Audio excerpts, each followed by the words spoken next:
Yang menarik yang kita penting tahu dan sadari adalah guru itu kan artinya cahaya sebetulnya, bukan sosoknya. Jadi saya selalu bilang bahwa kalau saya sharing kemana-mana, saya itu nggak penting. Karena yang penting itu yang dititipkan dan yang dialirkan. Karena bukan siapanya, tapi apanya yang penting. Sama halnya sekarang gitu ya, sekarang tuh orang sibuk banget. Siapa yang salah sih? Kayaknya kita harus mulai berhenti deh ngomong siapa yang salah, tapi apa yang salah.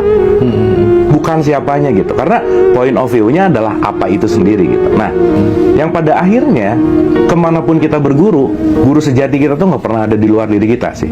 Karena semua itu hanya akan menghantarkan kita ke dalam. Itu yang nomor satu. Maaf ya, kita ngomong data nih. Kita tahu bahwa masyarakat Indonesia itu mayoritas Islam. Tetapi Indonesia dinobatkan sebagai netizen paling tidak beradab se-Asia Pasifik. Yes. Ya kita tahu itu ya. Microsoft mengeluarkan itu. Literasi kita tuh buruk banget. Saking, maaf ya, kalau orang udah mulai malas mikir, pasti dia pengen cepat menilai orang. Jadi kalau dia malas mikir, pasti judgement aja. Artinya begitu dia dapat sesuatu nggak dibaca forward. Ini hoax kenapa gampang banget, karena ya literasinya begitu. Oke. Sesuai dari ilmu pertama dalam konteks tradisi Islam aja yang namanya ikro, baca. Oh, udah deh, selesai aja. Nah, jadi saya di awal itu hanya memindahkan bahwa awalnya cuman baca, please sedikit mempelajari deh, ngerti isi gitu. Sehingga kita tahu yang kita baca tuh seenggaknya, saya selalu membagi 4 statement ini, Mas. Ini agak teoritikal, nggak apa-apa ya, tapi saya mencoba menggunakan bahasa yang mudah aja.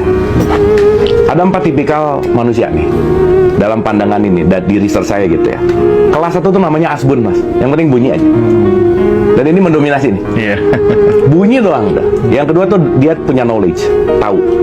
Yang ketiga paham, yang keempat sadar gitu. Nah, saya cuma ngajak dari asbun ke tahu aja dulu. Dah. At least kamu tuh gini. Banyak banget orang tua yang nanya ke anaknya, "Nah, udah sholat belum?" Wow, itu 95% kali. Tapi berapa persen orang tua yang nanya ke anaknya, "Nah, di sholat bagian iftitah mana yang kamu nggak paham? Di sholat bagian al-fatihah mana yang kamu nggak ngerti?" Dikit, Mas. Dan orang tua nggak peduli mau ngerti mau nggak, yang penting olahraga. Iya. Pertanyaannya antara sholat sama senam kan jadi nggak jauh beda ya. Ini orang sholat apa senam sih gitu. Betul. Orang iftitahnya nggak ngerti, al-fatihahnya nggak paham gitu. Akhirnya sholat tidak menjadi sesuatu yang menuju kepada yang namanya hasil gitu. Contoh sederhana aja, sholat itu kan jembatan ya. Tujuan akhirnya kalau kita mengacu ke Quran ada kata-kata inna sholata tanha anil fahsya'i wal munkar gitu. Sholat itu mencegah perbuatan keji dan munkar gitu. Perilaku kan? Perilaku. Ngegosip itu kan keji dong. Betul nggak, Mas? Betul. Di level 4 tadi sadar lawan katanya berarti mabuk. Berarti kalau ada orang sebelum zuhur ngegosip, habis zuhur ngegosip, berarti sholatnya mabuk dong. Mabuk. Makanya saya bilang bahwa rajin sholat 5 waktu itu belum prestasi di hadapan Tuhan. Prestasinya habis sholat kamu lebih dermawan nggak gitu. Perilakunya lebih baik nggak? Karena orang nggak bisa bedain mana jembatan, mana titik sampai gitu.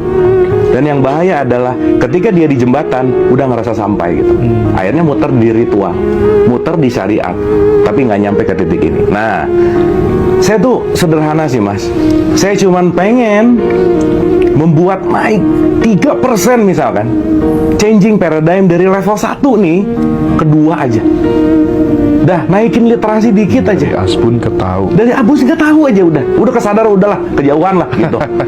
At least tahu, at least saya tahu al-fatihah itu apa, at least saya tahu yang saya ngomong apa. Dan ketika saya mulai tahu apa yang saya ngomong, saya mulai bisa bijaksana. Ngomong ini ada pertanggungjawaban gitu. Dan itu ketika dibawa ke ranah yang namanya ritual, keagamaan, ya ini jadi robotik juga sih gitu. Yang akhirnya ya balik lagi ya. Makanya kan Quran sendiri ngomong fawailul lil musholin gitu. Celaka juga orang yang sholat, kenapa? Orang cuman olahraga kok, nggak ada olah rasanya gitu. Dan concern di mana esensi dari semua apapun yang diritualkan ini kan outputnya adalah akhlak gitu. Nah, jadi dialog positif, saya inspiratif lah. Termasuk saya terima kasih banget sama Ngaji Roso, saya rasa sekarang tuh musimnya less competition, more collaboration kan.